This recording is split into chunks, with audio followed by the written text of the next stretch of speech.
e também a nossa região. Dr. Carlos Eduardo Mattioli Cocani, primeiramente, bom dia, muito obrigado por aceitar o nosso convite e estar aqui presente para trazer as principais informações, e que não são poucas, hein? Se deixar, vamos ficar a manhã inteira aqui. Seja muito bem-vindo. Bom dia, obrigado pelo convite, fico à disposição de vocês. Meus cumprimentos em especial a você, Thiago, nosso já parceiro de longa data, toda a equipe técnica da rádio aqui presente e aqueles que nos acompanham aí pela rádio e pelo Facebook.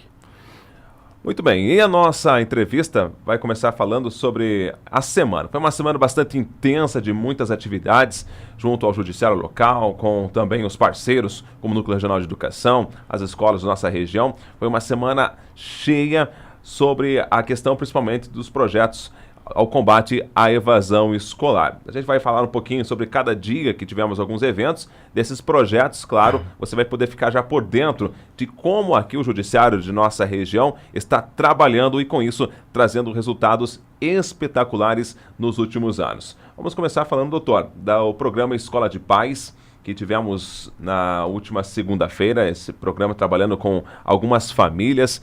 E o porquê o programa se chama Escola de Paz? A quais pais são voltados esse programa? Então, é um braço, Escola de Paz é um programa que é um braço do projeto, o grande projeto de combate à evasão escolar, que completa 10 anos, agora completou em abril de 2018. A evasão escolar, né, uma palavra diferente, evasão significa abandono, aquele que deixou a escola ou que está prestes a deixar a escola por excesso de faltas, por um desempenho irregular, né, e toda e qualquer situação que leva um pouco mais adiante ao abandono definitivo. Esse projeto ele possui vários mecanismos de atuação diferenciados do formato tradicional. Vale sempre lembrar, Thiago, que no formato tradicional, esses processos chegam ao fórum, são atendidos pela Vara da Infância e Juventude. Então nós não estamos adentrando aí numa área que não é de nossa atuação, digamos assim. É algo que corriqueiramente em todo o Brasil chega nas varas da infância e juventude situações de abandono da escola. Por quê? Porque é um dos direitos previstos, preconizados ali no Estatuto da Criança e do Adolescente, na Constituição Federal, de prover a educação, né, de se possibilitar, oferecer, e um dever dos pais de promover a educação dos seus filhos, ao menos aí até que completem a maioridade.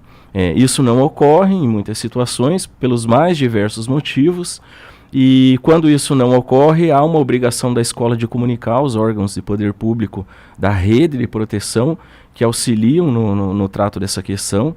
Claro que a escola tem já lá no início o dever de buscar as causas do abandono, de chamar a família até a escola, de fazer busca ativa, de conversar com o aluno, de tentar compreender e dialogar com os envolvidos para descobrir situações ali que muitas vezes estão ocultas, né, nesse desinteresse, nessa falta do aluno. Se isso não for possível, ou se essas providências tomadas não trazerem nenhum resultado, se busca primeiramente o Conselho Tutelar, que é o órgão protetivo aí, que está na linha de frente nas ruas aí atendendo essas situações. O Conselho Tutelar mais adiante procura o Ministério Público, que atua junto à Vara da Infância e Juventude, que pode tomar uma série de medidas, como a chamada dos pais, também a busca das causas de evasão, e mais adiante a questão é judicializada, ou seja, se leva essa situação, essa questão do abandono do aluno para o fórum, para a Vara da Infância e Juventude, que vai também tomar algumas medidas preconizadas em lei, basicamente no início chamar os pais, né, fazer uma intimação para que os pais venham até o fórum, quando serão orientados e, se for o caso, advertidos.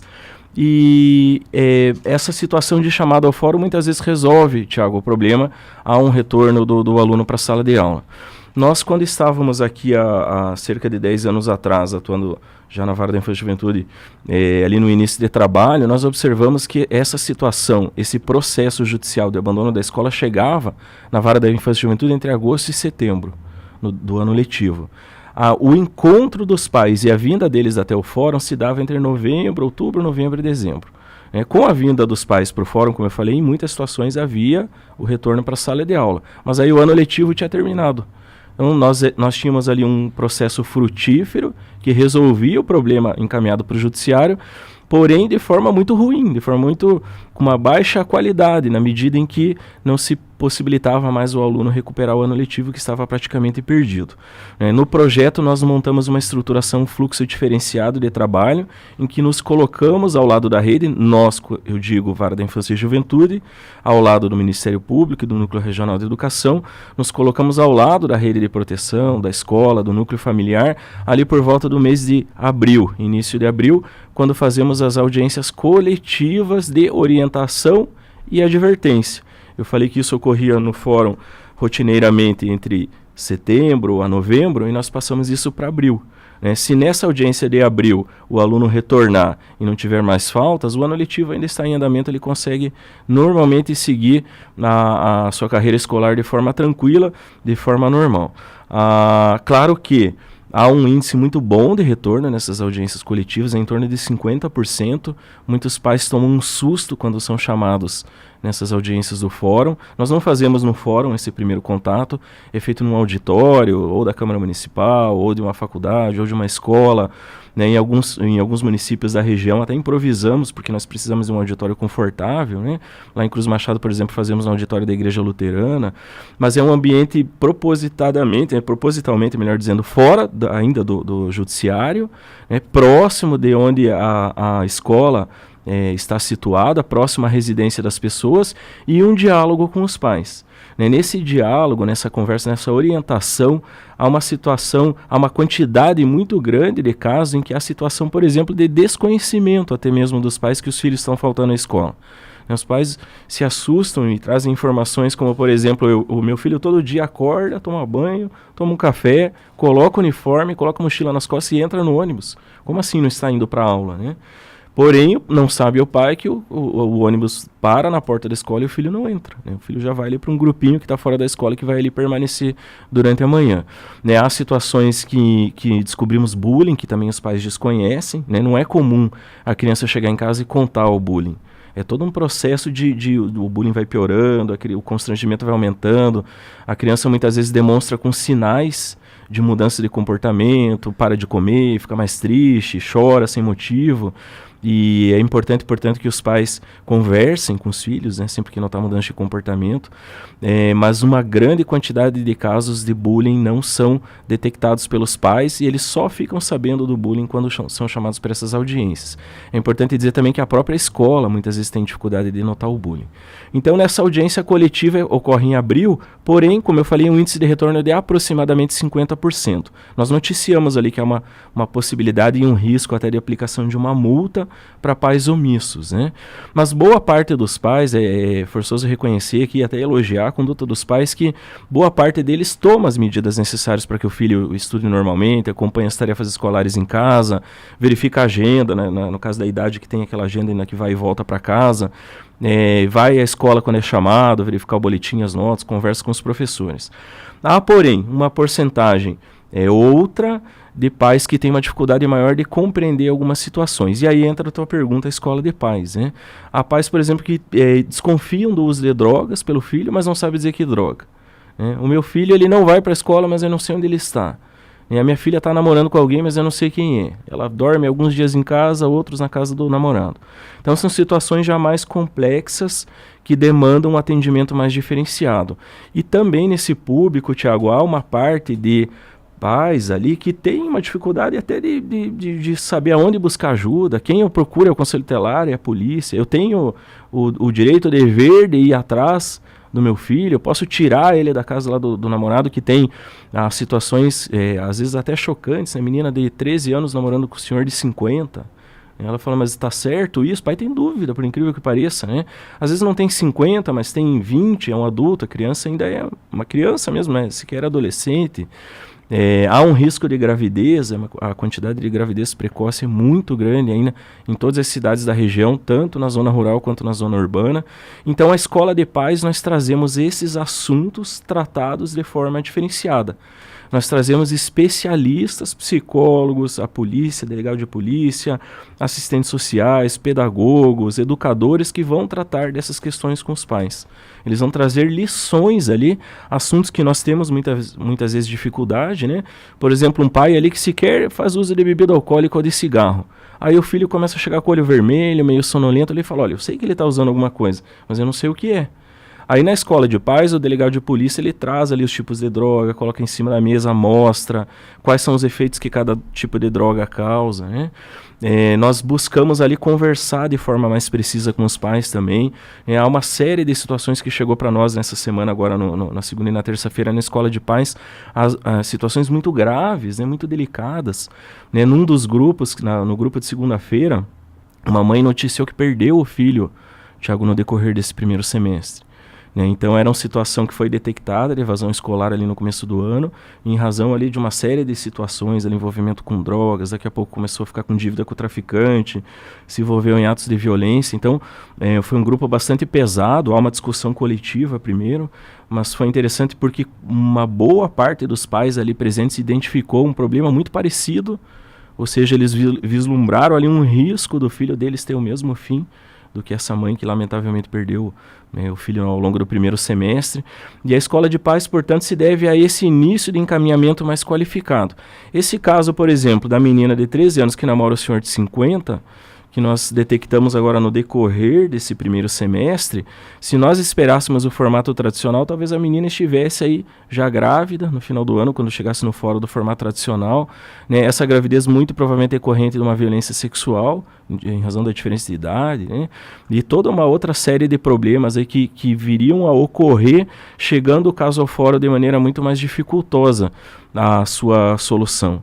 De maneira muito mais pesada para que o judiciário conseguisse fazer um encaminhamento positivo, um encaminhamento qualificado. Então essa escola de pais, por isso o nome escola, porque nós estamos trazendo ali uma grande equipe de especialistas na área em que são formados, em que foram capacitados ao longo da sua carreira, para trazer lições para facilitar o encaminhamento de questões mais difíceis para os pais dos alunos que estão evadidos.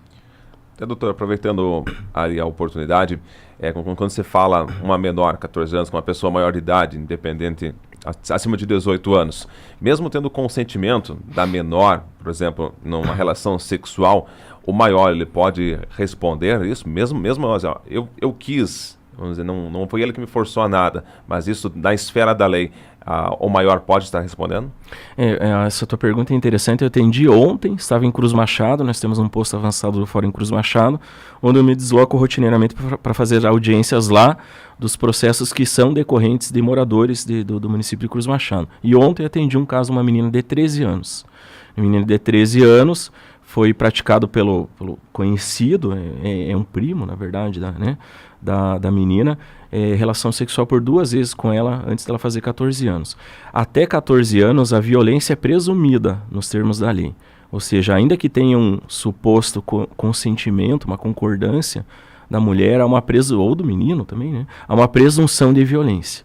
A partir de 14 anos, essa violência não é presumida, há uma investigação da situação de forma individualizada, caso a caso, mas não me parece nada razoável. Acredito que toda e qualquer pessoa que nos assiste ou nos escuta na rádio nesse momento, uma menina de 14 anos namorar um senhor de 50, não me parece nada razoável, né? Ela ainda está com o corpo em formação, está com o desenvolvimento ainda da sua pessoa, da sua mente, como ser humano ocorrendo ainda, né? Ela tem ainda algumas dificuldades para compreender, natural da idade, como todos nós tivemos quando passávamos por essa idade, né? E um adulto não se mostra condizente ele ter um relacionamento com uma menina de uma idade muito diferenciada.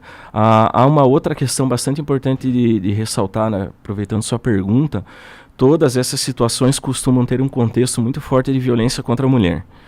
Violência inicialmente psicológica, né? Uma fala mais firme, uma ameaça, uma proibição de determinados comportamentos, né? O parceiro de começar a controlar a roupa que usa, proibir maquiagem, proibir de ter amigos, homens ali no celular, no WhatsApp, começar a controlar o horário. E nós temos também, Tiago, bastante situações em que isso leva à evasão escolar. Né? Um relacionamento precoce já em forma de casamento, não é o casamento porque não casou no papel, mas vive junto com o companheiro, e o companheiro começa a controlar a conduta e os hábitos, a vida da mulher, a ponto de ela ter que parar de estudar para atender os comandos do marido, né? E a violência inicia de forma psicológica, com a fala, com a ameaça, e rapidamente ela entra na esfera da violência física também, sexual. Então é muito importante que as mães fiquem atentas, os pais fiquem atentos. Esse tipo de relacionamento costuma dar errado, causando não apenas o abandono da escola, mas muitas vezes tornando a vida da mulher aí um insuportável no cotidiano, na medida em que ela perde toda a sua liberdade de viver, quando ela está ali na idade que justamente ela precisa dos maiores estímulos aí ao desenvolvimento, frequentar lugares diferentes, estudo, atividades extras, né, compreender como o mundo funciona, e ela acaba entrando num relacionamento que vai cercear tudo aquilo que ela teria de bom aí para usufruir da vida, especialmente no âmbito da educação, no âmbito do conhecimento. E até falando nessa questão da violência, que muitas vezes não é apenas a física, mas também a psicológica, temos um programa agora a nível de Estado, mas aqui na nossa região temos um muito similar, que é o Projeto Confiar. O nível de Estado é a campanha intitulada Não Engula o Choro. Até inclusive ontem a Secretaria da Família e Assistência Social do Estado do Paraná divulgou que depois que a campanha ela começou a divulgar peças publicitárias, houve um aumento de denúncias através do 181. O Projeto Confiar aqui na cidade funciona também de uma forma similar, né? Tentando trazer, principalmente chamando a atenção dos pais, até mesmo da comunidade escolar, para perceber os primeiros sinais de violência na criança e no adolescente. Como disseste, muitas vezes ela não é física, mas a questão psicológica, que acaba levando ao abandono escolar, e a pessoa pode entrar até numa depressão e outras doenças aí que temos acompanhado nos últimos tempos, né? Nós temos observado que a violência praticada no decorrer da infância ou da adolescência, ela costuma produzir efeitos negativos para o resto da vida de uma pessoa. Eu falava com você, Thiago, agora há pouco, antes de começar a gravação, que nós temos muitas palestras e muitas capacitações sobre esse assunto da violência sexual, e de outras formas de violência também, e é muito comum, eu diria que em quase a totalidade das palestras em que eu falo sobre o assunto, quando termina a palestra, uma das pessoas, ou mais de uma, muitas vezes várias, se desloca até mim de imediato ali para denunciar, para encaminhar um caso de violência do qual ela tem conhecimento, ou até do qual foi vítima. Quando criança, ou alguém ali do seu núcleo familiar é vítima no momento, ou do qual ela é vítima nos dias atuais, ali como adulta, muitas vezes do marido, do parceiro.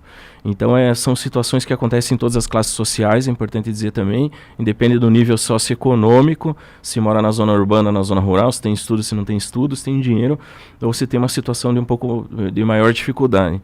A violência física, psicológica e sexual contra a mulher e contra a criança e adolescente tem ocorrido em todas as esferas aí da nossa sociedade.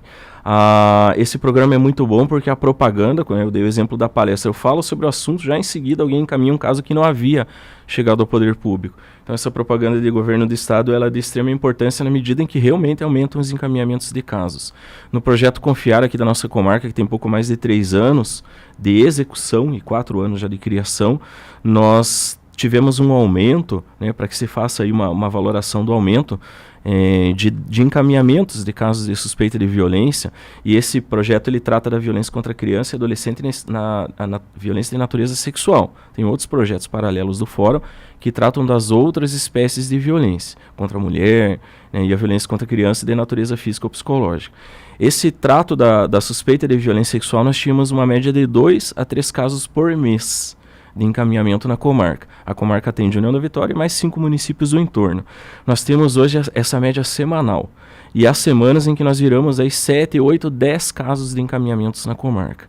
Né? Desses casos encaminhados, há uma média de 70%, 75% até 80% em alguns meses de laudo positivo, ou seja, confirmando a existência de violência. Né? É importante destacar, Thiago, que quando o laudo é negativo, não significa que não ocorreu a violência. Pode significar que a vítima ainda não se sentiu à vontade de contar, ou que eventualmente, né, necessita ali apurar de forma mais precisa o que ocorreu. Mas o índice é muito alto e o aumento foi significativo, né? Eu conversava ontem com o promotor de justiça, o doutor Júlio, que é nosso grande parceiro de execução de atividades na área da infância e juventude.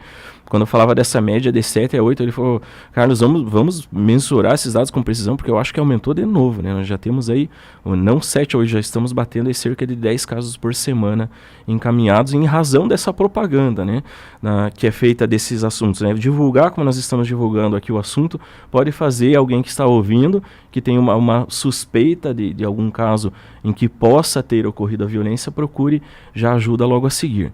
Né? E eu aproveito a oportunidade, se me permite, a quem procurar o Conselho Tutelar, sempre, né? Jogar no Google, ali na internet, no Facebook, vai localizar ali o telefone de plantão, vocês podem divulgar depois, durante a programação, os telefones dos Conselhos Tutelares, que atendem em regime de plantão 24 horas.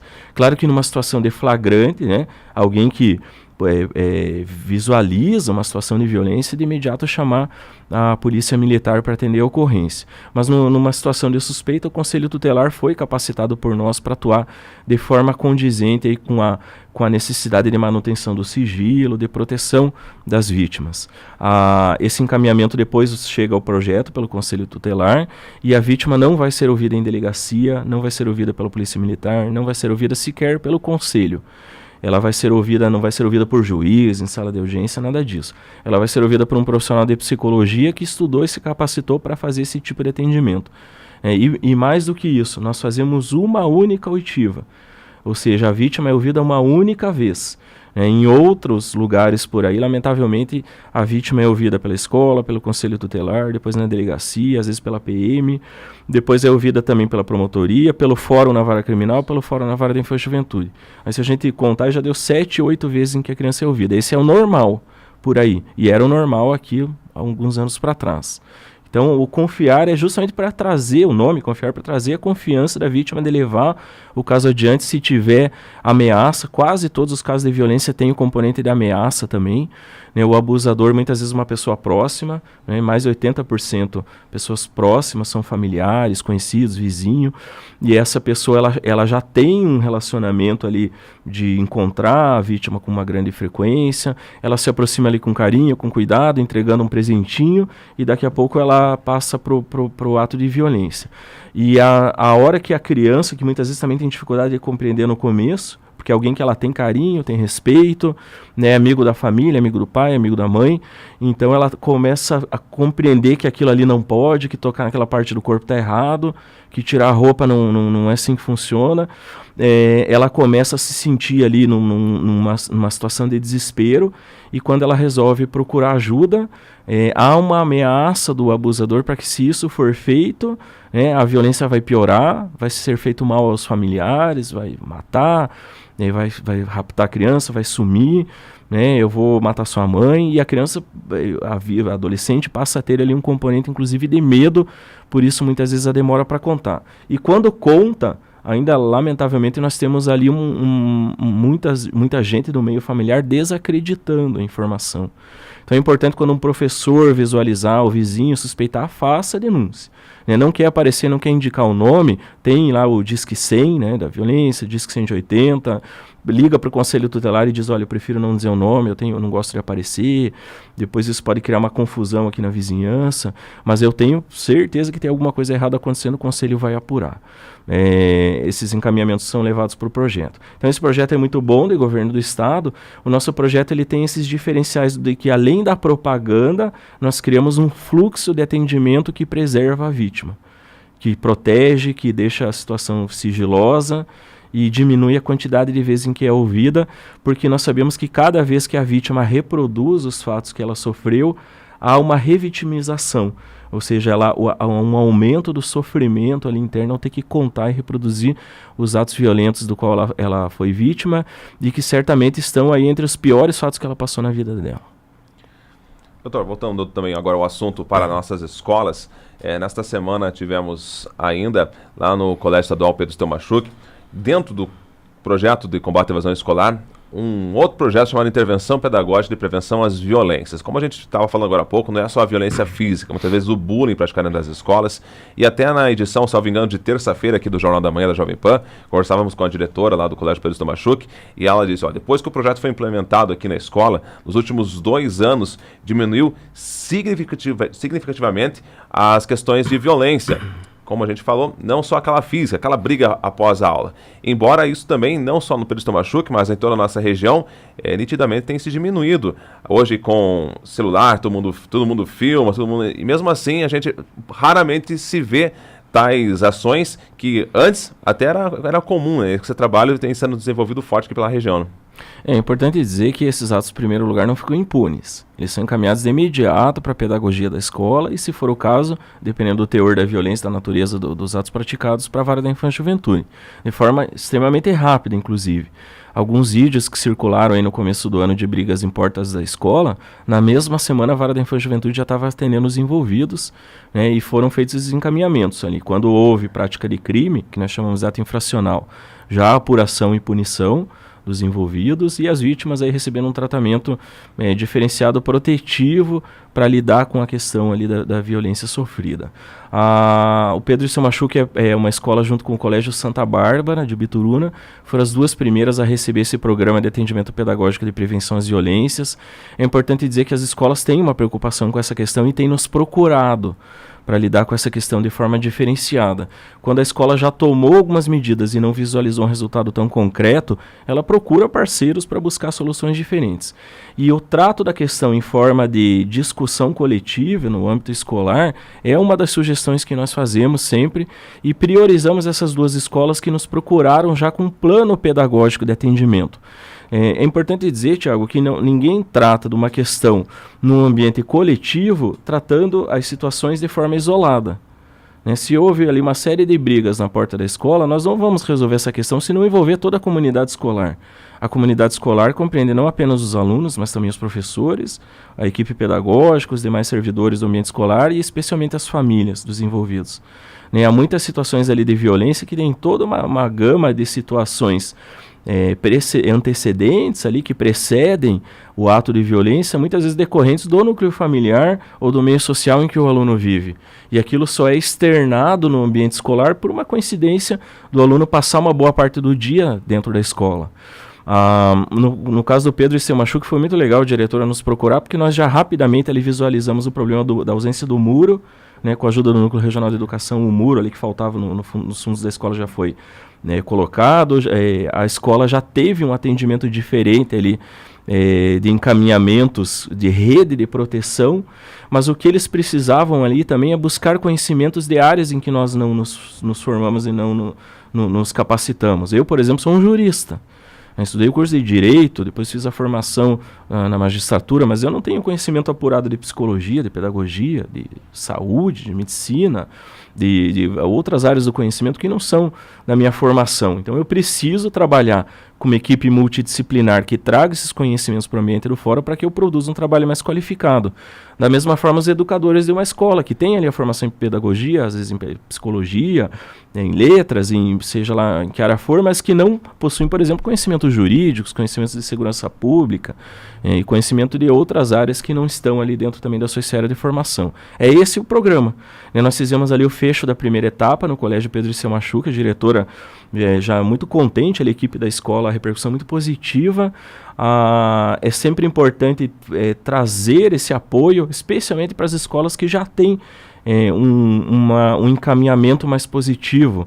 Eu costumo dizer que se eu vou até uma escola realizar uma atividade, uma palestra, por exemplo, no dia seguinte, Tiago, nós somos o assunto do momento ali na escola, porque o juiz foi lá. No outro dia, ainda alguns vão comentar o assunto. Daqui uma semana, as pessoas lembram que o juiz foi, mas já não lembram nem o que falou. No outro mês, já nem me encontram na rua, já não sabem quem é. Então, nós precisamos trabalhar de um assunto continuamente. Vocês estão falando sobre esse assunto agora, falam daqui a pouco de novo na rádio. Então, quem é ouvinte da rádio, acompanha pelo Facebook, esses assuntos vai ficar sempre antenado e fazendo uma autorreflexão sobre o assunto. Uma pessoa que escuta uma única vez, daqui a pouco cai no esquecimento.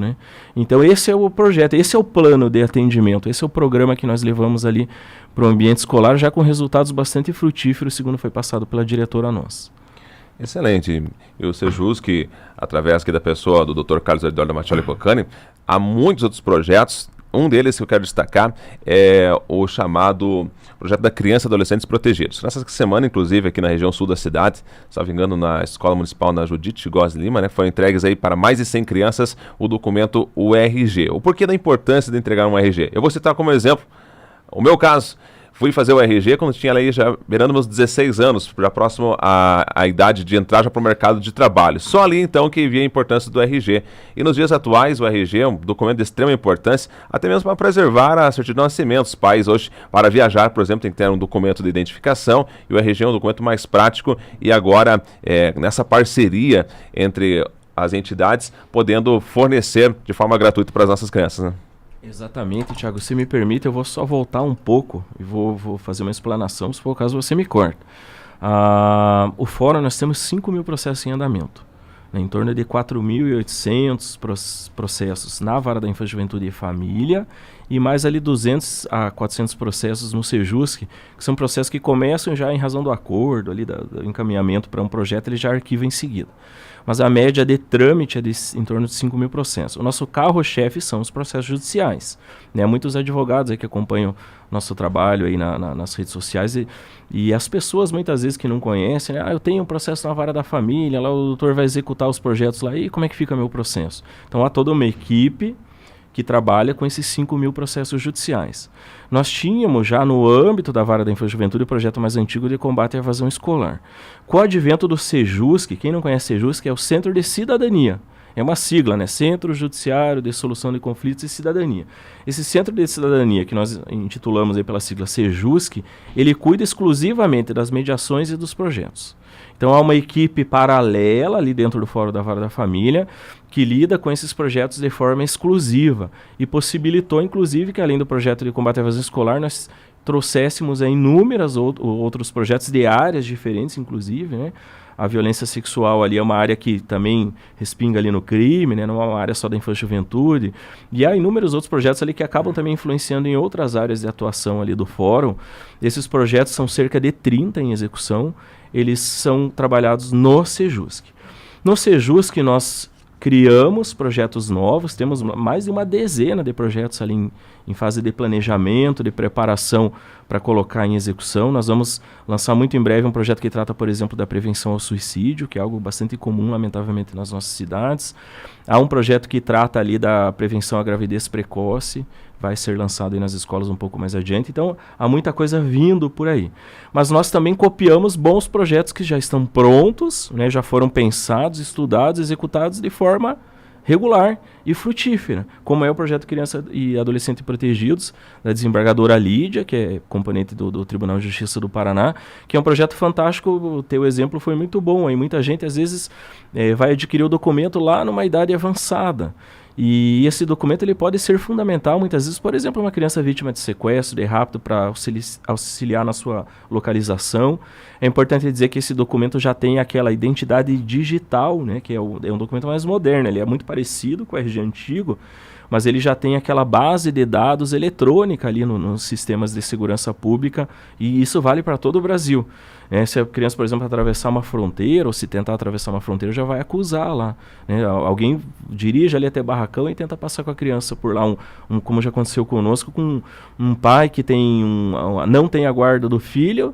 Aí ele está ali no fim de semana de visita e tenta ir embora com a criança para não devolver para a mãe. Vai acusar e vai facilitar a rápida localização, né? Fora isso, muitas questões até de atendimento público, em que com o documento em mão se facilita o rápido encaminhamento.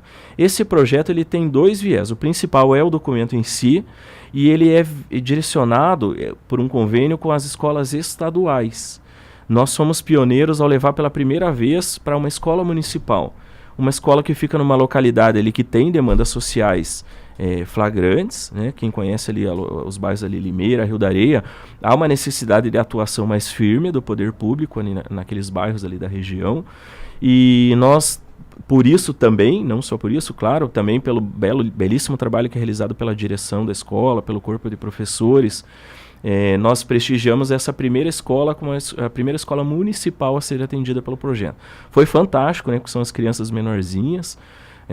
Teve uma participação muito forte no início dessa semana dos pais ali na escola, mostrando uma grande mobilização. Quando eu falei que a escola, para resolver um problema, ela precisa ter a participação de todo o ambiente escolar. O Judite Góes de Lima deu esse belíssimo exemplo na terça-feira, que nós tínhamos ali mais de 130 crianças, quase a totalidade ali dos alunos, e os pais presentes. a apresentação de todos os alunos, né? Eu nunca tinha visto isso, um evento, todos os alunos da escola fazerem a apresentação, então uma jogada ali muito inteligente da escola, do corpo de pedagogia, prestigiando todos os alunos, né? E uma apresentação sobre o Estatuto da Criança e do Adolescente que é fantástico, eu até recomendo que outras escolas copiem, que se convide os alunos ali que prepararam esse trabalho, né, numa linguagem um pouco mais simples, com música, né, falando ali dos direitos das crianças. E na entrega dos documentos, então, nós estivemos presentes ali pessoalmente prestigiando a escola. O outro viés, eu falei que eram 2, é a entrega agora de óculos, né? A gente sabe que o SUS, né, o sistema de saúde, mesmo aí com todo investimento, ele tem dificuldade de atender as demandas de saúde da população de forma geral. Na área oftalmológica, as consultas não são tão rápidas quanto gostaríamos, né? Nós atendemos uma criança no bairro Limeira, ali no projeto chamado Amigos do Povo, no mês de maio, em que essa criança fez ali a triagem oftalmológica com os alunos e professores do curso técnico em enfermagem do Colégio Lauro Miller, né, quem eu faço também aqui o elogio público, e naquela triagem já se identificou ali um problema mais grave num menino que era aluno dessa escola. Esse menino tinha consulta marcada para alguns meses depois, já agendada, né? Ele rapidamente encaminhado para o Dr. Alberto, que é médico oftalmo aqui na cidade, que é nosso parceiro. O doutor falou, amanhã, segunda-feira, né, era um sábado na verdade, depois da manhã, segunda-feira, primeiro horário no meu consultório, consulta urgente. Eu preciso verificar nos equipamentos lá do consultório a situação desse menino. Ele detectou no mesmo dia ali da consulta, na segunda-feira, um grave problema ali daquela catarata infantil, que iria levar inevitavelmente à perda da visão nos 2 olhos do menino, antes dele chegar na consulta médica marcada. Vejam que loucura, né? O menino tinha consulta médica, mas ele possivelmente ia chegar cego na consulta médica. Então nós fizemos um encaminhamento via ação civil pública, ainda tivemos que o promotor judicializou a questão, porque nós sabemos que ia ter uma fila para cirurgias, né, mesmo as de emergência. Então a questão foi judicializada, foi concedida uma liminar e ele pôde fazer cirurgia num olho e um pouquinho depois no outro, está enxergando super bem. Essa triagem, por quê? Porque esse programa tem um convênio com a Associação de Médicos Oftalmos do Paraná, que providencia óculos de forma gratuita com parceiros. Sempre há pessoas de bem, pessoas que ajudam muitas vezes sem saber quem estão ajudando, né, Tiago? Isso é importante divulgar, até para motivar quem está assistindo também, prestar algum auxílio, por mais simples que seja, a quem mais precisa. E empresários de Curitiba fabricam óculos, fabricam a lente, montam óculos e entregam óculos pronto. Com detalhe, né, eles trouxeram o mostruário aqui para as crianças escolherem, sem fazer seleção de preço. Eles puxaram o mostruário da ótica, colocaram no porta-malas do carro e trouxeram aqui para as crianças escolherem. Tem criança que escolheu óculos de R$500, né, a armação, né? Muito legal, escolheu ali de acordo com o desenho, com a cor. E é importante dizer que essas crianças que foram atendidas da escola, algumas delas já estavam em situação de pré-evasão. Porque a criança senta ali, às vezes, na primeira carteira da escola e não enxerga o quadro, não enxerga a expressão do professor, né? Ela tem uma dificuldade que vai levar inevitavelmente à dificuldade de aprendizado, senão um pouco mais adiante ao abandono da escola. Então nós conseguimos concatenar isso, foi a primeira vez no interior, essa entrega de óculos começou em Curitiba agora há pouco tempo, mas a primeira comarca do interior que nós conseguimos trazer o projeto da desembargadora Lídia foi aqui em União da Vitória, ali no Colégio Judite Góes de Lima. Olha só, viu? Então, você que nos acompanha ao vivo, coisas que do cotidiano você não fica sabendo, aqui nessas entrevistas você fica por dentro da importância que é, vamos falar inclusive, já entrar dentro desse tema aí, que é o projeto Amigos do Povo. O último que tivemos União da Vitória foi justamente no bairro Limeira, onde traz durante um dia todo atividades ali recreativas, mas também com a participação de várias entidades parceiras, ofertando vários programas. Inclusive agora nesse último que teve foi no dia de semana, né, para dar aquela modificada. Até então era feito nos sábados, aqui na União da Vitória foi feito esse experimento, foi feito numa quinta-feira, salvo engano, né? E já vamos informar já a população de Porto Vitória. Atenção, você de Porto Vitória, o projeto Amigos do Povo estará atendendo então na cidade vizinha aqui de Porto Vitória. Mas para que a nossa população possa compreender um pouco a dimensão desse projeto, o que é tanto ofertado, não é só uma tarde de recreação, de atividades ali, apresentação através dos parceiros, vai muito além, como foi esse caso do óculos, né? Nós quando vamos à casa de alguém, se nós somos recebidos ali com frieza, nós vamos adentrar na residência e um pouco depois, de repente, Mas se o ambiente não é um ambiente agradável, nós vamos nos deslocar, vamos embora. Se nós vamos numa festa ali, ou na residência de um amigo e é oferecida comida, música, nós vamos permanecer mais tempo ali. Vamos nos sentir mais bem acolhidos. Então, quando nós vamos a uma comunidade, e já fiz isso, né, e nós fomos aprendendo ao longo do tempo, se eu coloco uma barraca lá, fórum, vou de terno e gravata, sento lá em algumas mesas, coloco um computador na frente, não vai ninguém. As pessoas olham aquilo ali, não sabem para que serve, desviam o caminho muitas vezes. Se colocar viaturas da polícia, assusta mais ainda. Aí a pessoa vai para o outro lado, né? Fala, eu não vou ali, que ali deve estar acontecendo alguma coisa errada. Então, quando nós vamos numa localidade, atender as pessoas onde elas vivem, levar o judiciário até onde elas estão, nós vamos de uma maneira festiva. Por isso lá os jogos, as brincadeiras para crianças, sempre que possível que nós conseguimos parceiros, servimos até comida, lanche, né? E tudo colocando de uma forma positiva para que as pessoas sintam que nós estamos indo lá para bem atendê-las de forma acolhedora. E isso é fantástico porque cada movimento desse, cada projeto Amigos do Povo num bairro, numa localidade, nós temos aí um público maior, hein, surgindo para os atendimentos. A questão das polícias também é importante destacar, Thiago, porque em algumas localidades a polícia é imputada como inimigo, né? A criancinha desde pequenininha vai ouvindo ali que policial não presta, vem só para bater em todo mundo, e isso muitas vezes até choca ali, a gente vê criancinhas pequenas de 5, 6 anos jogando pedra na viatura da polícia, né? Ou seja, a criança já vai internalizando a informação de que o policial é alguém a ser evitado, né? Às vezes a gente tem que cuidar até com o nosso cotidiano, né? Vou chamar a polícia, tá fazendo errado, né? De não começar ali a colocar algumas informações ali desviadas na mente infantil, e isso vai ser fixado ao longo do crescimento e depois ser levado para toda a vida adulta.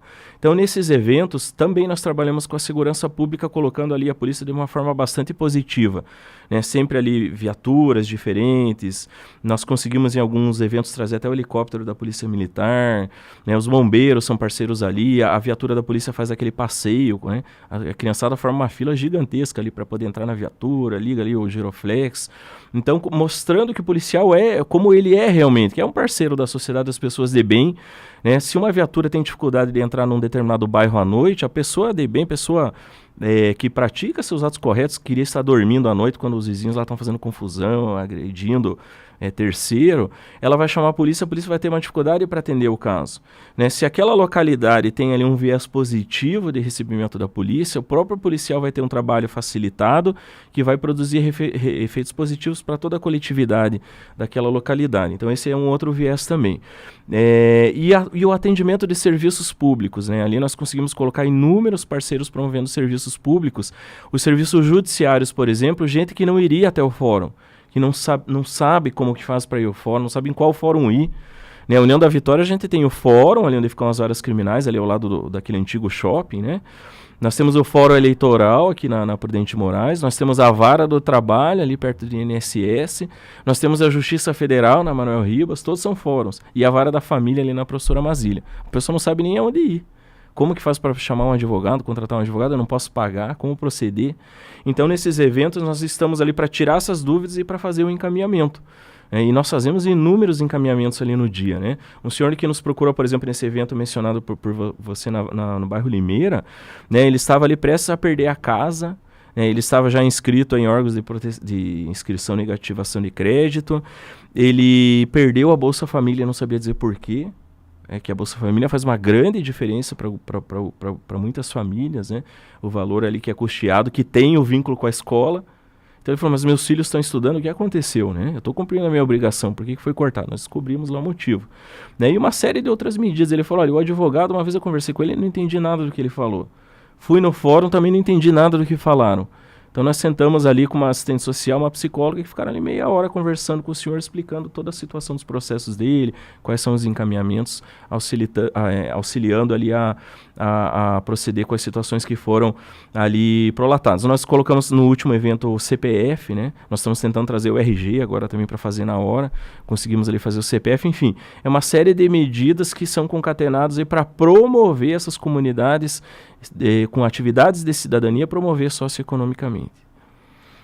Doutor, fala outro tema também, que lamentavelmente, não na nossa região, mas a nível de Brasil, o problema com as drogas, o envolvimento de menores também, né, nesse mundo. As drogas acabam, de uma forma até indireta, abrindo as portas para outros crimes. Até vou aqui abrir um parênteses, não no caso aqui do sul do Paraná, mas aqui já na cidade vizinha. Ontem, por exemplo, tivemos uma execução que possivelmente, se for ligar os fatos, é dívidas de drogas. Então, um problema pequenininho, um pequeno usuário pode acabar tornando aí grandes problemas. Mas aqui na nossa região está ocorrendo um projeto, ou a intenção dele, justamente da prevenção às drogas. De que forma está funcionando ou vai funcionar esse projeto aqui para a nossa região, doutor?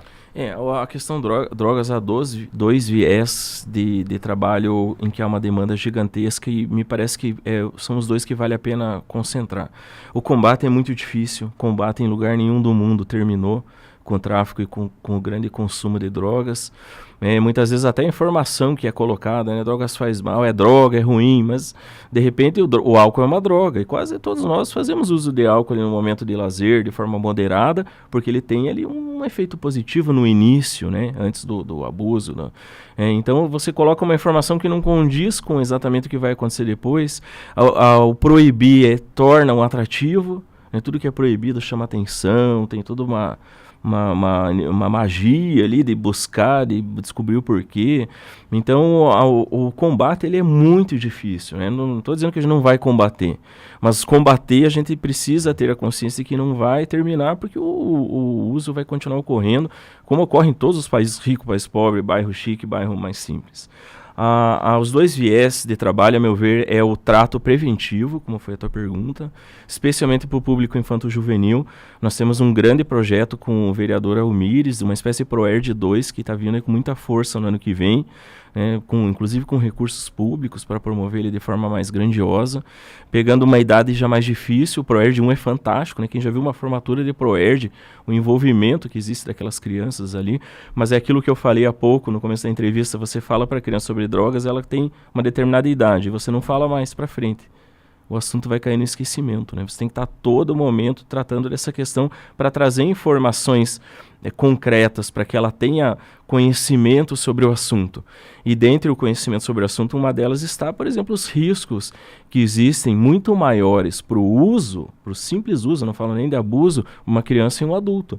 O organismo do adulto está mais bem preparado para o consumo do que de uma criança, de um adolescente. Em razão disso, a proibição legal do consumo, inclusive das drogas lícitas, né, como a bebida alcoólica e o cigarro. Né? Por que não se recomenda o uso e se proíbe a venda e comercialização? Porque o organismo não está preparado para receber esse tipo de substância no seu interior. Né? E, além de tudo, as consequências ali do uso muito antecipado, né? Há uma possibilidade muito maior da dependência quando esse uso ele ocorre em idade mais antecipada. Então, o trabalho preventivo ele é de especial importância e muita pouca gente faz, né? O poder público não tem o hábito de trabalhar de forma concreta. A segunda questão é a questão do trato, né? Da minimização dos danos e do trabalho terapêutico, trabalho médico, trabalho pós-uso, trabalho de verificar com o dependente, os encaminhamentos para tratamento, etc. Não há investimento de poder público suficiente em lugar nenhum do Brasil. Então, não estou atribuindo a responsabilização a nenhum meio político de qualquer esfera, de qualquer localidade. Lamentavelmente, ao longo dos anos, não houve investimento proporcional ao aumento do consumo. Então, hoje, se nós precisamos internar um adolescente, usuário, que pede o tratamento, porque boa parte acha que não precisa. Mas se um adolescente diz, eu quero tratar, eu sei que eu preciso de ajuda, como uma mãe que eu conversei lá na escola Judite Góes de Lima, em que ela quase perdeu os filhos em razão de uma situação de bebida, em que ela maltratou os filhos aí severamente, os colocou em situação de risco, e ela, conversando comigo, falou, doutor, tenho muito medo de perder meus filhos em razão da bebida. A primeira pergunta que eu fiz para ela, a senhora se vê como dependente? Ela falou, sim. Ninguém responde isso, Tiago. É muito raro, eu faço isso nas audiências, ninguém fala assim. A senhora acha que precisa de um tratamento? Ela fala, eu preciso de ajuda, doutor. Ela falou, eu não consigo lidar com essa questão sozinha. E eu quero ajuda. Aí veja, a pessoa quer ajuda, essa ajuda existe? Quase não existe. No caso dela, O CAPS vai conseguir atendê-la, mas se ela precisar de um regime de internação, não são muitas vagas. A gente ainda tem a felicidade de ter a Clínica HJ aqui na cidade, né? A maior parte dos municípios não tem uma unidade hospitalar nesse sentido, mas a clínica quase sempre está com as vagas ali no seu limite. O ideal seria ter uma entidade médica, né, de tratamento terapêutico entre o HJ e o CAPS, né, para um tratamento ali em regime mais aberto, mais livre, mas não tão ambulatorial quanto o CAPS, né? E nem tão fechado quanto o HJ, não existe. Tem uma entidade na Lapa, uma ali em Concórdia, uma em São José dos Pinhais, né? Uma em Londrina, são as que me vieram à memória, mais uma ou outra espalhada por aí, que não dão conta da demanda, longe disso, né? Se for em outros estados da federação também. Até fica uma sugestão aqui, eu converso sempre com o meio político da região, para que as pessoas peçam esse tipo de atendimento, que se promova o encaminhamento orçamentário de recursos especialmente federais e estaduais para montar uma estrutura de atendimento nesse sentido aqui. Então, o trato da questão drogas só vai haver uma mudança significativa quando se trabalhar mais com a prevenção e com o atendimento qualificado. E alguém que está assistindo pode dizer o que eu tenho a ver com isso. A nossa cidade, ela tinha roubo à mão armada alguns meses atrás? Tinha. Mas você que cobre muito bem aí o meio policial, era comum? Não era comum. Era muito raro, né? Era aquela notícia de capa de jornal, né? Nós tivemos agora, em 2 meses para cá, uma série de prática de roubos à mão armada aí, né? Na cidade. Nós tivemos uma época que as farmácias, lamentavelmente, eram alvo, postos de gasolina um pouco mais para trás, agora é mais recente comércio, né? Quase todos esses crimes estão ligados à traficância, né? Os furtos, então nem se fale, o furto eu costumo dizer que 90% está ligado ao tráfico de drogas, porque o furto ele se destina a uma massa de população ali que não consegue comprar droga porque não tem dinheiro, mas tem o vício e a dependência que leva à prática do furto. Né? Alguém de classe média pega o dinheiro da mesada, pega o dinheiro do pai, pega o dinheiro do trabalho, vende alguma coisa que tem em casa e compra droga para consumo. Né, alguém que ali passa dificuldade para comprar as coisas mais básicas na residência, ao ter o advento do vício, vai furtar. Vai pular o muro, vai entrar na casa, quebrar a janela, cortar o cadeado, levar o computador, levar o telefone celular na rua.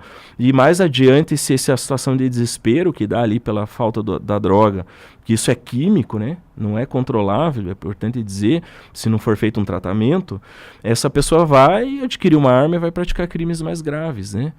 Então a violência ela está nas nossas portas, ela está na frente aqui da rádio, ela está na frente da nossa casa, e ela é diretamente ligada a essa questão drogas. Não só isso, né? Há necessidade de um trato social de algumas comunidades, como nós buscamos auxiliar por meio de projetos também, mas no advento da tua pergunta, eu aproveito para fazer esse link, que muitas vezes nós temos uma dificuldade maior para colocar as coisas em cima da mesa, né?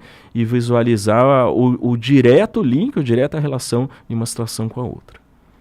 Doutor, tivemos uma outra situação aqui em União da Vitória, que inclusive começou triste, mas está terminando com um final feliz. Lamentavelmente, um ato de vandalismo lá no CEMEI Eneida Fagundes da Silva. Não entraram para roubar nada, foi justamente para vandalizar. Acabaram sujando todas as paredes, causando destruição, deixando muito triste aquela comunidade escolar, principalmente as crianças que chegam todas alegres para fazer uma atividade e se depararam com aquela situação. Sensibilizados com isso, foi feita uma reforma e o CEMEI lá foi entregue então para a comunidade lá de uma forma espetacular, né? Como que foi feito esse trabalho? Até além das crianças, o corpo ali diretivo, de professores, né? Eles tinham acabado de montar uma sala anexa ao CEMEI ali, uma casinha, né? Um espaço fantástico, todo colorido, com pinturas, móveis planejados, né? E ele estava iniciando o uso, né? Então o pessoal preparou com muito carinho, muito cuidado, quando se iniciaria o uso qualificado dessa sala para atividades pedagógicas, nem só de lazer, né? Mais do que o lazer que é necessário para a criança, um direito, dever, né? A promoção do lazer, mas ali seriam utilizadas atividades pedagógicas. Nós tivemos notícia oficialmente em contato com a educação do município, mas também pelos vídeos, né? O próprio prefeito fez um vídeo aí bastante forte aí de cobrança coletiva até, né, do ocorrido ali, e é plenamente compreensível porque se faz um grande esforço e um grande investimento na educação para ter um resultado como esse, né? Apenas um parênteses aproveitando, eu acho importante dizer, nós tivemos um caso muito parecido no CEMEI do município cerca de 1 ano e meio atrás. Nessa outra situação tomara que se identifique agora também, nessa outra situação foram identificados 2 adolescentes como os responsáveis por entrar no CEMEI, quebrar vários móveis, estragar o ambiente e ainda roubar alguns objetos. Esses adolescentes responderam na Vara da Infância e Juventude, o processo lá é muito rápido, ele termina em menos de 30 dias, é importante dizer, às vezes até mais rápido ainda, na semana seguinte está resolvido, né? Diferente de um processo criminal que às vezes se arrasta por muitos anos, né? E os adolescentes foram rapidamente punidos, as famílias tiveram que custear todo o estrago ocorrido no CEMEI e os objetos que não haviam sido mais localizados porque já tinham sido repassados adiante. Eles foram pagando mês a mês ali como uma das penalidades e assim que o valor se completou, eu fiz um cheque ali da conta do fórum e entreguei nas mãos do prefeito para cobrir os gastos que tiveram lá no CEMEI. Nessa situação ainda não se identificaram os envolvidos, né? Qualquer pessoa que tiver conhecimento dos supostos aí, responsáveis pelos atos de vandalismo pode procurar 190, a Polícia Militar, fazer uma denúncia inclusive anônima, ou procurar ali a Vara da Família, professora Mazília 780, do meio-dia às 18 horas, hoje, né, que tem o Jogo do Brasil, até o meio-dia funciona, mas o horário normal é do meio-dia às 18 horas. Então, nós também recebemos ali informação de forma sigilosa, vamos preservar eventuais denúncias ali que sejam feitas. E isso me chamou bastante atenção, é muito triste, né, um ato de vandalismo numa escola, especialmente num CEMEI ali que atende pequenas crianças enquanto o pai está trabalhando, buscando sustento da família. E nós nos mobilizamos rapidamente, fizemos um contato com o Salvador, que é diretor da escola ali do bairro. O Salvador rapidamente mobilizou os alunos da escola e foi muito interessante, Thiago, porque nessa primeira visita em que nós fomos visualizar os estragos, alguns alunos ali localizaram ali primos, sobrinhos, ali criancinhas, né, no CEMEI e até irmãos. Né, e são esses alunos que vão reconstruir a própria comunidade com auxílio de parceiros da Associação Atlética, do curso de Direito da Uniguaçu e também parceiros do fórum, ali da equipe do Fórum da Vara da Família do Sejusc. Nós fizemos uma grande mobilização nessa última semana nas lojas de material de construção. Quero fazer um elogio aqui, quando eu falei de ajudar e fazer o algo a mais, quase a totalidade das tintas, rolo, pincel, outro látex, eu não entendo muito bem dos materiais que são necessários da lista que o CEMEI fez, foram entregues sem qualquer custo. Né? Cada comerciante ajudou com um pouquinho e nós conseguimos ali já quase todos os materiais necessários para a reforma ali. Falta um pouco, alguns advogados ajudaram com dinheiro para comprar ali o que faltou. Então nós numa grande mobilização de pessoas que algumas pedem até para não aparecer, é interessante dizer, mas aquele comerciante que ajudar nós vamos divulgar nas redes sociais, vamos passar os nomes para vocês da imprensa. Sempre importante repassar as empresas parceiras que fazem esse algo a mais, né? A gente cobra muito isso da sociedade e procura fazer isso como fórum, como poder judiciário, além de tudo como cidadão, e é importante ver que muita gente tem feito isso. Então essa grande mobilização vai começar agora, já começou, né, conhecendo os estragos e adquirindo os materiais, mas agora arregaçar as mangas e começar ali a pintar, reformar os móveis na segunda-feira a partir de 1h30. Então se alguém eventualmente não tem dinheiro, olha, não posso ajudar com a tinta, mas eu quero ir lá e quero fazer algo diferente. Pode ir no fórum antes, passar os nomes lá, ou pode ir direto no CEMEI, é o CEMEI Eneida, ali que fica no bairro Panorama, ali no distrito de São Cristóvão. É fácil de localizar ali, saindo da avenida principal à esquerda, lá mais lá frente, já ali no meio ali do distrito, já localiza o CEMEI. E estará sendo muito bem recebido lá pela nossa equipe. E nessa grande mobilização, queremos ali em poucos dias deixar o CEMEI não igual estava antes, né, deixar um espaço ainda melhor, ainda mais acolhedor do que aquele que havia sido proposto pelo grupo ali de educadores do CEMEI. Olha só, os nossos parabéns. Até deixamos aberto aqui o espaço da Jovem Pan, as empresas parceiras, claro, fazemos aqui a satisfação de poder anunciar essas empresas que sempre estão colaborando, fazendo algo a mais, assim como o doutor disse. Doutor, antes de finalizarmos, eu acompanho muito o setor policial e, lamentavelmente, em alguns casos, sempre tem algum menor envolvido. E quando estão na ocorrência, logo as pessoas viram, esse é menor, não dá nada, amanhã já está solto. Não é bem assim, né? Você mesmo falou que existe, no caso foi do vandalismo há 1 ano e meio atrás, rapidamente foram localizados e punidos à forma da lei. E então vamos deixar bem claro isso, que quando o menor é pego num ato infracional, independente de qual seja o crime, ele vai responder, claro, conforme as leis brasileiras, né? A tua pergunta é muito boa, Thiago, porque em União da Vitória acontece exatamente o contrário. Quem imagina que não dá nada, quando chega no fórum sofre uma profunda decepção e uma grande surpresa. porque tanto os pais, eventualmente, quanto os adolescentes, porque acontece exatamente ao contrário em todos os sentidos. Eu e o Dr. Júlio Ribeiro de Campos Neto, que é promotor de justiça, que trabalhamos ali, há necessidade de um trabalho conjunto com o Ministério Público. Nós temos uma política de atendimento diferenciado para o trato das questões infracionais. Por exemplo, nós fazemos a primeira audiência, que chama-se oitiva informal, que é do rito ali dos processos de ato infracional, né? Adolescente que pratica crime, que pratica delito, chama ato infracional. Essa primeira audiência seria só a promotoria de justiça. Nós fazemos promotoria de justiça e judiciário junto já. Tanto que ele faz audiência no fórum e não lá na promotoria.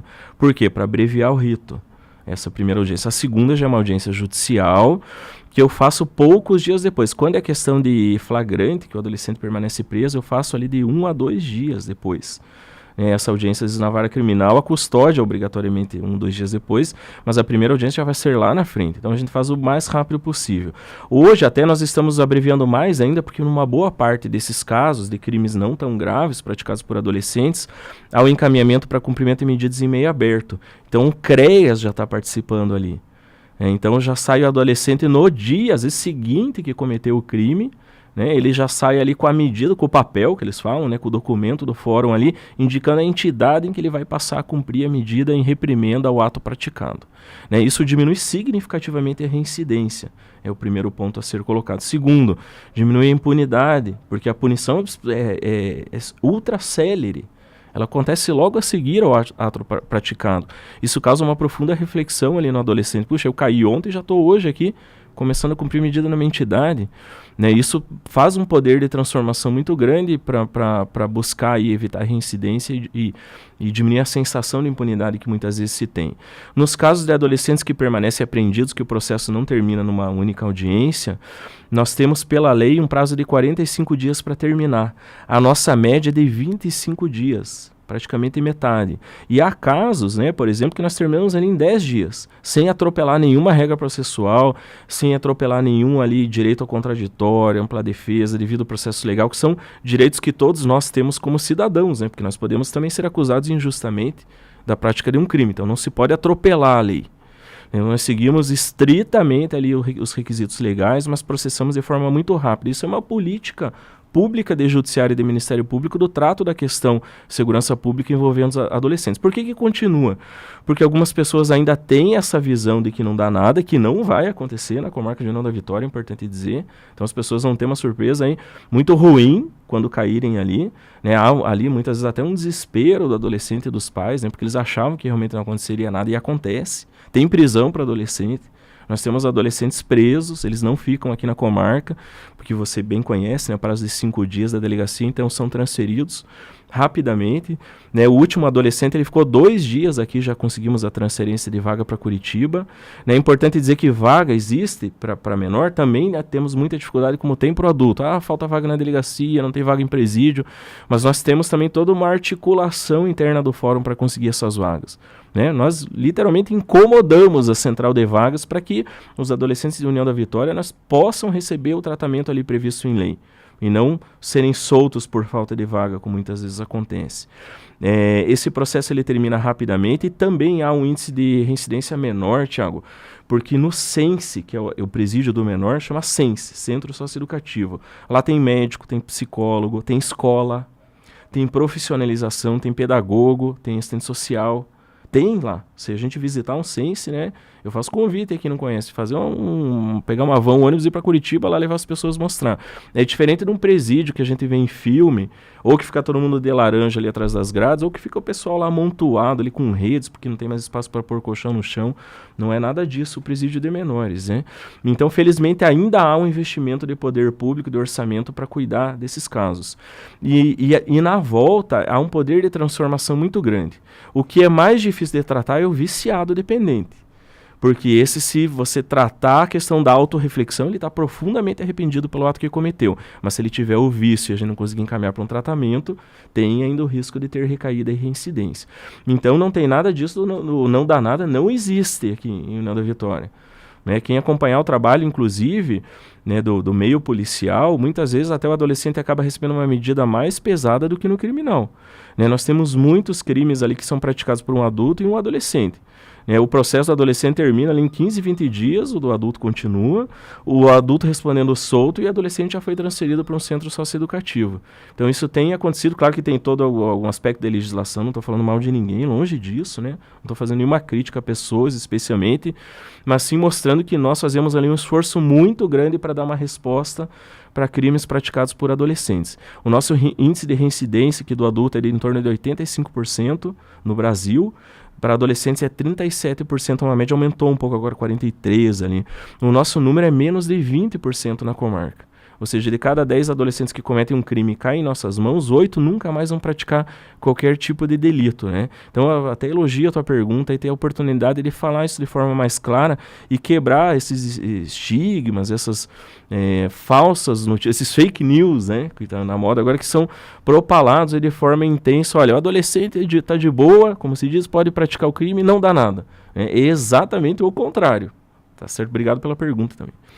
Imagina, até vou reprisar essa pergunta nas minhas páginas que eu acompanho do setor policial, que as pessoas, é muito comum eu ouvir isso nas ruas, eu que estou diretamente acompanhando o setor policial. Então estamos já há mais de uma hora no mais, se fôssemos falar de todo o trabalho que o Judiciário Local faz aqui, nós vamos até a hora do Jogo do Brasil e tenho certeza que essa partida ninguém quer perder. Então, primeiramente, doutor, muito obrigado pela sua participação aqui na Jovem Pan. Deixamos nossos microfones sempre à disposição do Judiciário Local e, claro, parabéns por todo esse trabalho sendo desenvolvido, principalmente quanto à questão do combate à evasão escolar, mas em todas as áreas em que o Judiciário aqui atua. Parabéns e muito obrigado. Obrigado, Thiago. Obrigado a toda a equipe aqui presente na rádio, as pessoas que estão acompanhando sempre à disposição, né? Acompanhem o seu trabalho, eu sei da seriedade do trabalho que vocês fazem. Considere a imprensa local um grande parceiro. Veja, nós passamos aí 1 hora divulgando assuntos de interesse da coletividade, o que é fantástico. O Poder Judiciário procura a imprensa e quando a imprensa procura, o Judiciário fecha as portas, né? Então a Vara da Família e Sejusc, Vara da Infância e Juventude, está de portas abertas para vocês e para toda a comunidade que acompanha também. Né? Qualquer pessoa que tiver qualquer tipo de dúvida, o setor de cidadania vai atender do meio-dia às 18 horas, o Sejusc, ali na rua Professora Mazília 780. Nós vamos tirar as dúvidas, fazer os encaminhamentos, atender ele com qualidade, com respeito acima de tudo, numa linguagem mais simples que a pessoa possa compreender. Né? O Judiciário de União da Vitória está de portas abertas para todo aquele que precisar. Muito obrigado pela atenção, à disposição de vocês sempre que chamarem. Essa entrevista ao vivo vai ficando por aqui, mas poderá ser acompanhada a qualquer momento pelo Facebook da Jovem Pan União da Vitória, também demais redes sociais. Sabemos do potencial das redes sociais nos atuais dias. Hoje, a grande maioria das pessoas acabam acompanhando as informações, então você poderá acompanhar a qualquer momento, tanto no Facebook quanto também no nosso canal no YouTube. Na próxima sexta-feira, a partir das 8 horas, eu volto com mais uma entrevista especial. A você, muito obrigado pela sua atenção.